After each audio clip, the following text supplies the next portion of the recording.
Sejam muito bem-vindos, muito bem-vindas.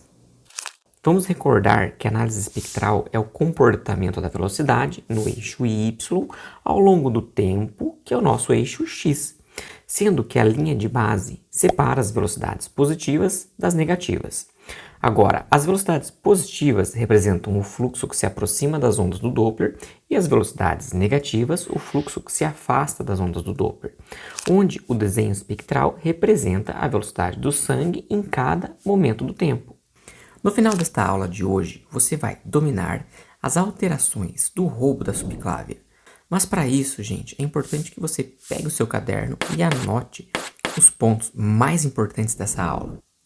Nós vamos falar do comportamento da artéria vertebral com fluxo invertido, da vertebral contralateral, dos parâmetros de estenose da subclávia e do fluxo da basilar.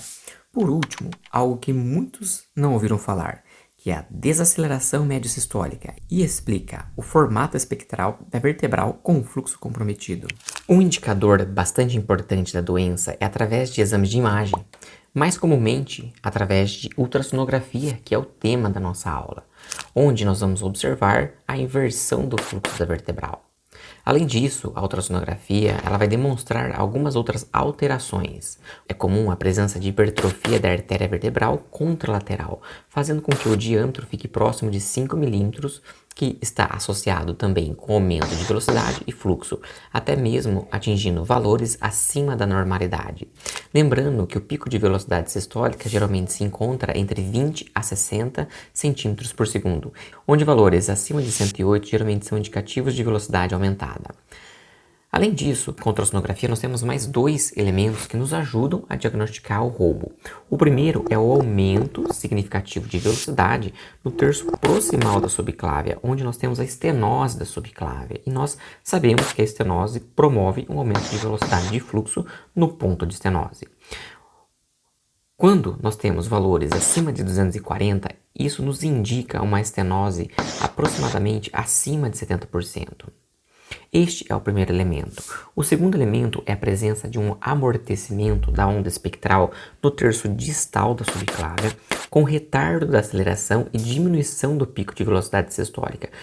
Essas duas alterações são evidentes quando nós fazemos uma comparação entre os dois lados, portanto, os dois membros superiores.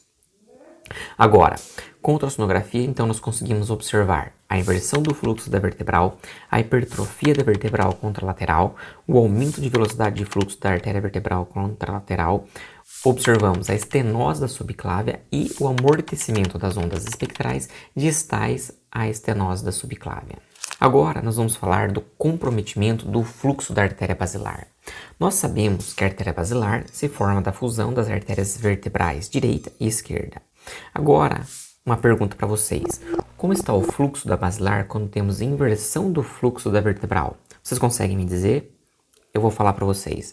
Em 25% das vezes, temos alterações pequenas da basilar, como diminuição discreta do pico de velocidade sistólica da basilar.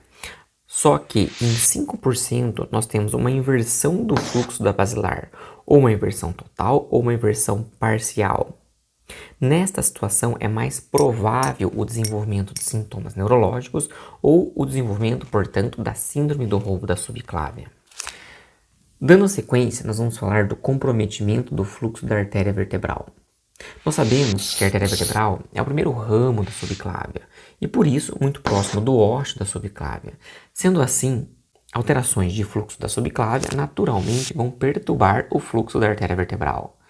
E quem vai provocar esse distúrbio de fluxo da subclávia? Obviamente que é a estenose, geralmente decorrente de doença aterosclerótica. Quanto maior a estenose na subclávia, maior a alteração de fluxo da artéria vertebral. Dentro deste contexto, a artéria vertebral apresenta características que mostram o quanto o seu fluxo está comprometido. E nós conseguimos observar 6 tipos de ondas espectrais que nós vamos começar a discutir nesse momento. Mas antes disso, nós vamos falar de um fenômeno chamado de desaceleração médio-sistólica. A primeira alteração que surge no fluxo da artéria vertebral por estenose do ósseo da subclávia é um fenômeno chamado de desaceleração médio-sistólica. O que é isso? É uma desaceleração no meio da sístole, por isso médio-sistólica. Na análise espectral, essa desaceleração gera uma fenda no platô, que é a fase sustentada da velocidade.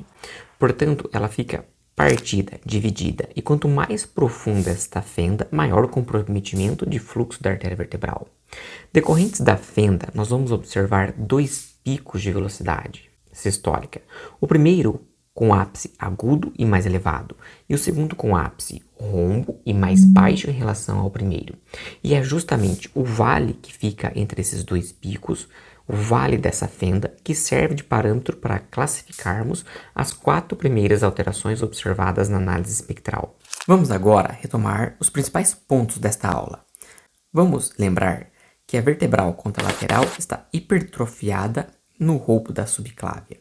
A subclávia com PVS acima de 240 indica uma estenose maior de 70%, que a presença de amortecimento de velocidade nas artérias distais da subclávia também é um indicador indireto do comprometimento de fluxo para a artéria subclávia, e que somente em 5% das vezes nós vamos ter inversão do fluxo da basilar, e que a fenda que acontece na fase de platô da sístole nós chamamos de desaceleração médio-sistólica. Parabéns por você concluir mais uma fase.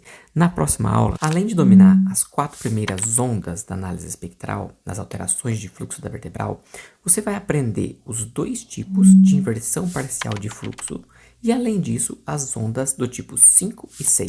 Vamos lá!